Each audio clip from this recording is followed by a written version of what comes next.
जय श्री कृष्णा दोस्तों।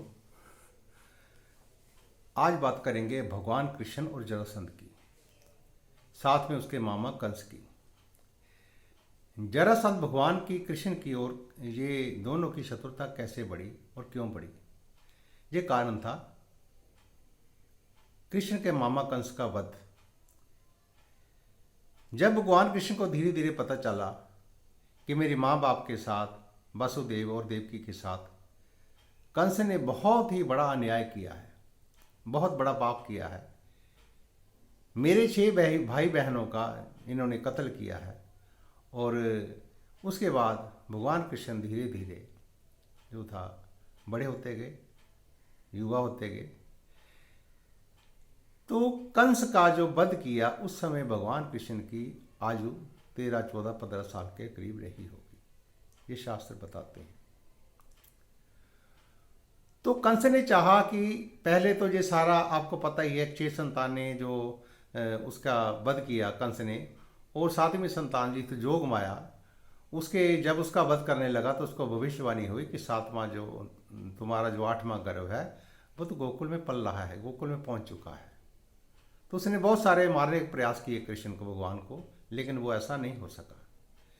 जब कृष्ण युवा हो गए तो उसने नेता दिया उसको, भी हमारे उसमें मथुरा में आओ, तुम यहाँ पर आओ अपने मामा से मिलने के लिए, मामा से भेंट करने के लिए। धोखे से उसको बुला लिया, बुला करके उसके साथ मल्ल युद्ध का उसने ऐलान किया कि मल्ल युद्ध करूँगा। उससे पहले उन्होंने अपने जो योद्धा थे उनको छोड़ दिया कृष्ण की तरफ। कृष्ण लड़ते रहे, लड़ते रहे, लड़ते रहे। बाद में फिर भगवान कृष्ण ने उसको संगासन से खींच करके कंस को अपने हाथ के प्रहार से मार डाला। मारने के बाद हाहाकार मच गई और भगवान कृष्ण ने अपना जो राज्य था अपने नाना अग्रसेन को दे दिया। अग्रसेन वहाँ के राजा बन गए और उत्तराधिकारी के लेकर के वो भगवान कृष्ण वहाँ राज्य करने लगे। तो क्योंकि जरासंध जो था उसका ससुर था, जरासंध की पुत्री जो थी उसको ब्याही हुई थी अपने कंस को। तो ये स्वाभाविक बात है, जिसका जमाता मारा गया हुआ हो और पुत्री उसकी विधवा हो जाए तो उसके मन में जलनता होगी ही, खुंदक तो होगी ही। तो उसने तब से प्रण किया कि मैं भगवान कृष्ण को नहीं छोड़ूंगा, मैं कृष्ण का वध करूंगा। उस जमाने का बहुत ही बड़ा योद्धा था जरासंध। तो उसके बाद जरासंध ने बार बार मथुरा के ऊपर हमले करने प्रारंभ कर दिए, और जब भी हमला करता तो जरासंध परास्त होकर के जाता। तो एक बार दाऊ ने, बलराम जी ने उनके ऊपर सवाल किया कि कृष्ण तुम इसको मारते क्यों नहीं हो, बार बार जो हमले करता है इसको मृत्यु को प्राप्त क्यों नहीं करते हो? बताते हैं, शास्त्र बताते हैं कि 17 हमले जरासंध ने भगवान कृष्ण पर किए, हर हमले में वो परास्त हुआ। भगवान कृष्ण ने कहा कि मैं इसलिए नहीं मारता, ये हमारे जो शत्रु है, हमारे विरोधी है, हमें नहीं पता ये कहाँ कहाँ पर बैठे हुए हैं। तो ये क्या करता है, उन सबको इकट्ठे एक जगह करके लेकर आता। हमें उनको मारने में, परास्त करने में आसानी होती, इसलिए मैं इसको खुला छोड़ देता, इसको अभेदान दे देता। जब जरासंध ने देखा, सोचा कि भगवान कृष्ण जो है मेरे बस की बात नहीं है, तो उसने अपना, उसका मित्र था कालेवन, कालेवन जो था उसने भगवान शिव की बहुत बड़ी आराधना कर रखी थी। तो उसको अभेदान मिला हुआ था भगवान शिव से कि तुम्हें कोई मार नहीं सकता, तुम ना किसी शस्त्र से मरोगे, ना किसी मानव से, ना दानव से मरोगे, तुम्हारी मृत्यु अमर है, तुम अमर हो। तो उसने कालेवन को ला करके मैदान में खड़ा किया और कालेवन से युद्ध होना शुरू हो गया। भगवान कृष्ण ने जब देखा कि इसको ऐसे नहीं मारा जाएगा, इसको तरीके से मारना पड़ेगा, तो कालेवन से लड़ते लड़ते, जो 18वां हमला था, तो कालेवन से लड़ते लड़ते वो भगवान कृष्ण ने उसको अपने पीछे लेना शुरू कर दिया। भगवान कृष्ण ने आगे आगे भागना शुरू कर दिया। उसी सिलसिले को लेकर के भगवान कृष्ण का एक नाम पड़ा रणछोड़, यानी कि भगवान कृष्ण रण को छोड़ करके, जंग के मैदान को छोड़ करके भागने लगे। जैसे भागने लगे और काले बान उसके पीछे पीछे भागता रहा।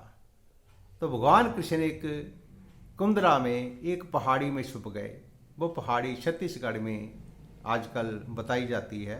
वो बहुत बड़ा पहाड़ था एक, उसमें गुफाएं थी। तो वो गुफा में भगवान कृष्ण जाकर के छुप गए। तो काले वन को ढूंढता ढूंढता चला गया गुफा के अंदर। तो एक वहाँ जो मानदाता का पुत्र था, शिवाकु वंश, उसका एक पुत्र था मुचुकुंद ऋषि। तो मुचुकुंद ऋषि बहुत वर्षों से सोया नहीं था। उसको एक बार मन में आया कि मैं किसी ऐसे स्थान पर जाकर के निद्रा को प्राप्त करूं जहां मुझे को जगाए न अठाए न, वहां पर पहुंच न सके कोई। तो उस गुफा में जाकर के मुचुकुंद ऋषि सो गए। वो बहुत वर्षों से सोए हुए थे। जैसे भगवान कृष्ण ने सोए देखा उनको, तो उनके ऊपर, ये भगवान कृष्ण जान नहीं जानते, तो उनको पता था कि जहाँ मुचुकुंद ऋषि सोए हुए हैं। तो भगवान कृष्ण ने क्या किया, अपना दुपट्टा एक लेकर के मुचुकुंद ऋषि के सोए के ऊपर उसने ओढ़ दिया, एक दुपट्टा उनके ऊपर डाल दिया। तो जैसे ही काले वन वहां पर आया तो उसने देखा भगवान कृष्ण जहां से आराम से सो रहा है, विश्राम कर रहा है। तो उसने पांव से ठोकर मार के उस व्यक्ति के उठाया कृष्ण समझ करके। और जैसे ही मुचुकुंद ऋषि उठे, उठ करके उन्होंने अंगड़ाई ली, अंगड़ाई लेकर के इधर उधर देखा तो जैसे सामने उठे एक व्यक्ति दिखा कि सामने एक व्यक्ति खड़ा है। तो उन्होंने बोला कि मुझे क्यों उठाया तुमने? बोलता मैंने उठाया है तेरे को, बंगार करके बोला। जैसे ही उसने मुचुकुंद ऋषि ने आंखें खोली, आंखें खोल करके जैसे ही उस पर दृष्टि डाली तो वो दृष्टि जैसे आग, आंखों से आग निकलती है, मुचुकुंद ऋषि की आंखों से आग की तरह एक लपटें निकली। वहां पर वो जो काले वन था वो वहां पर भस्म हो गया। उसके उपरांत भगवान कृष्ण ने उनको मुचुकुंद ऋषि को वरदान दिया और मुचुकुंद ऋषि जो थी वो सदगति को प्राप्त हुए। उसके उपरांत भी जहां पर कहानी खत्म नहीं होती। तो जरासंध जो था वहां फिर बचा का बचा रह गया। अब जरासंध का क्या किया जाए? मेन शत्रु था भगवान कृष्ण के वो जरासंध थे। को जरासंध बहुत उस समय का बलवान था, मल्ल युद्ध में प्रांगण था। तो तब भगवान कृष्ण ने क्या किया, 5 पांडवों को ढूंढा, ढूंढ करके उनमें से भीम को चुना। भीम जो है पर्याप्त है जरासंध को मारने के भगवान कृष्ण का ऐसा सोचना था। तो वेश बदल करके भगवान कृष्ण पांडवों को लेकर के उसके महल में पहुंच गए। जब उसके महल में पहुंच गए तो उन्होंने उसके भिक्षा के रूप में कुछ उनसे मांगा। उसका सिद्धांत था वो भिक्षा मांगने वाले को कभी भी मना नहीं करता था, कभी खाली हाथ नहीं मोड़ता था जरासंध। तो जरासंध से क्या मांगा भीम ने और कृष्ण ने कि तुम्हारे साथ, हे राजन, हमारी इच्छा की कि तुम हमारे साथ मल्ल युद्ध करो। तो जरासंध इस बात को स्वीकार कर लिया। उन्होंने बोला ठीक है। अभी जरासंध ने कहा युद्ध होगा। उसकी तारीख तय हो गई, समय तय हो गया दूसरे दिन का, और मल्ल युद्ध शुरू हो गया। मल्ल युद्ध बताते हैं कि 13 दिनों तक मल्ल युद्ध चलता रहा। भीम और जरासंध के बीच में 13 दिनों तक मल्ल युद्ध चलता रहा और भीम से भी जरासंध परास्त नहीं हुए। तो फिर भगवान कृष्ण ने एक युक्ति निकाली। एक छिलका लिया, एक छड़ी ली, छोटी सी डंडा लिया छोटा सा, जो उस समय वृक्ष का जैसे कोई नड़ा होगा, उसको लेकर के इशारे में उसको समझाया भीम को कि इसके 2 टुकड़े करो। उसके 2 टुकड़े किए उन्होंने। जैसे 2 टुकड़े उस करके फेंकता था तो वो फिर आपस में जुड़ जाते थे। जैसे ही टांगों को लेकर के जरासंध को भीम चीरता था तो वो आपस में 2 टुकड़े जुड़ जाते थे, क्योंकि उसको तांत्रिक विद्याओं का वरदान मिला हुआ, तांत्रिक शक्तियों से वो बना हुआ था उसका शरीर। तो फिर भगवान कृष्ण ने उसको तरीके से समझाया कि तुम ये छिलका जो है इसको ऐसे तोड़ करके इसको ऐसे नहीं फेंकना, ऐसे नहीं फेंकना, ऐसे एक इधर और एक उधर। जब उनकी पीठ आपस में हो जाएगी फिर वो नहीं जुड़ गए, क्योंकि खून आकर्षण मारता था, आकर्षण से वो दोबारा जुड़ जाता था। फिर भगवान कृष्ण ने उस नड़े के तरीके नड़े के उसके इशारे से उनको समझाया कि इसके 2 टुकड़े करके उल्टे पुल्टे उसको डाल दो। फिर वहाँ जा कर के भीम ने ऐसा किया। फिर वहाँ जा कर के जरासंध का वध हुआ, जरासंध मरा। उसके बाद भगवान कृष्ण का संकल्प पूरा हुआ। उसके बाद भगवान कृष्ण ने मथुरा पर राज्य आरंभ किया। ये भगवान की युद्ध शैली का, भगवान कृष्ण की कलाओं का ये वर्णन है।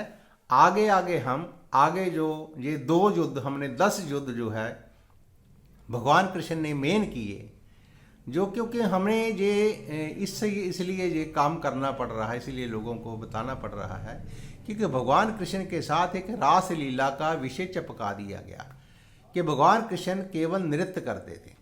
क्योंकि वो तो 9-10 साल के समय की बात है जब गोकुल में रहते थे, जब नृत्य। उसके बाद तो भगवान कृष्ण को समय नहीं मिला।